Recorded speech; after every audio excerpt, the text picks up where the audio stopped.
This is Phoenix in the Forest, and welcome back to the garden. Today we're going to finish filling this raised garden bed, but we're also going to do something a little different. We're going to use Homestead Math to figure out exactly how much material this partially filled bed actually needs, instead of guessing. Then we'll transplant our guy lawn, calculate the proper spacing, and use real measurements to make the best use of every square foot. If you've ever wondered how to save money, avoid wasting soil, and plan your garden with confidence, let's get started. This video is about Homestead Math. We currently have an introductory book out for Homestead Math. The lesson you see today is actually in our upcoming Homestead Field Manual.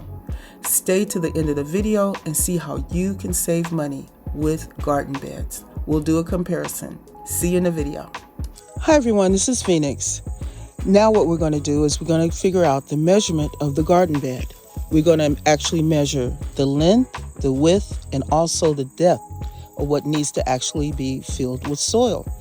This way we'll have the approximate amount of soil that's needed for the garden bed. Okay, the garden bed itself in length is 46 inches. All right, let's do the width. The garden bed width is 34 inches. So 34 inches for the width. Okay, now let's take a look. That's about I'll say it roughly, say about 6.5 inches from the bottom to the top where I want to fill it at.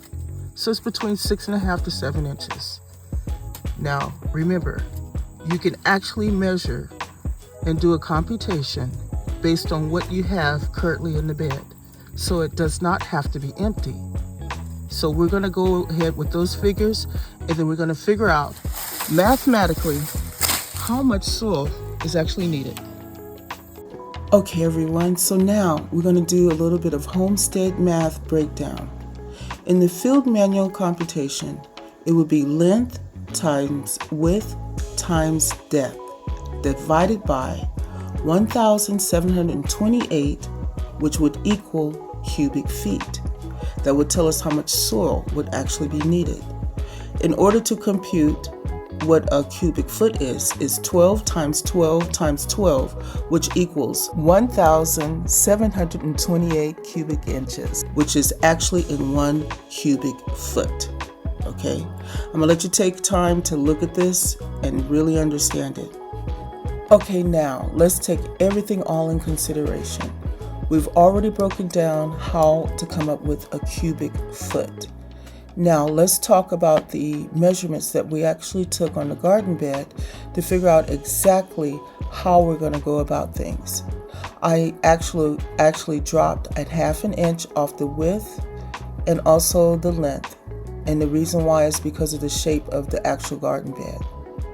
You'll see that it has actually part of the garden bed comes in, part of it goes out if you see the way it was designed. So I just knocked it off 1/2 inch. So the length is 45.5 inches, width is 33.5 inches, and the depth of the field we already said was going to be 6.5.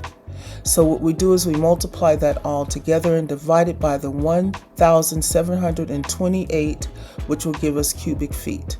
And now let's find out how much garden soil is actually going to be required for this. Okay, so let's go ahead and see what our calculations are going to end up being. We have 45.5 times 33.5 times 6.5 divided by 1,728. Once we do that computation, we come up with 5.73 cubic feet of soil needed. That's roughly about 4 bags of 1.5 cubic feet of soil. So what I'm going to do is use 3 bags of 1.5 cubic feet and 1 bag of black cow, which is 1 cubic feet. And that's close enough. That's about 5.5 cubic feet of soil. Now let's see how that works out. At least we did exactly what we said we were going to do. We estimated what the results was going to be, and here you are. A full garden bed, exactly to the point where I said I wanted it to be. We did the mathematical computations with Homestead Math, and it worked. It absolutely worked. I knew how much soil was going to go into this bed. I knew how I was going to break down the black cow with the soil. I did the formulas and they actually worked. Now this is something that I want you to know. A lot of things I'm learning, I'm making sure I'm bringing the math to you, and we're putting it in a book so that way you can have your field manuals out there with you. Teach your children Homestead Math. This is Phoenix Anka. We still got a little bit more to say, but this is what I wanted you to see was the end result. It absolutely does work. The introductory book link will be in the description. This particular formula will be in the main field manual that will be coming out very shortly. Almost done with it. Already have all the information for you. But this is Homestead Math, guys. Hey guys, it's Phoenix in the Forest. What you're seeing here is called a seeding square.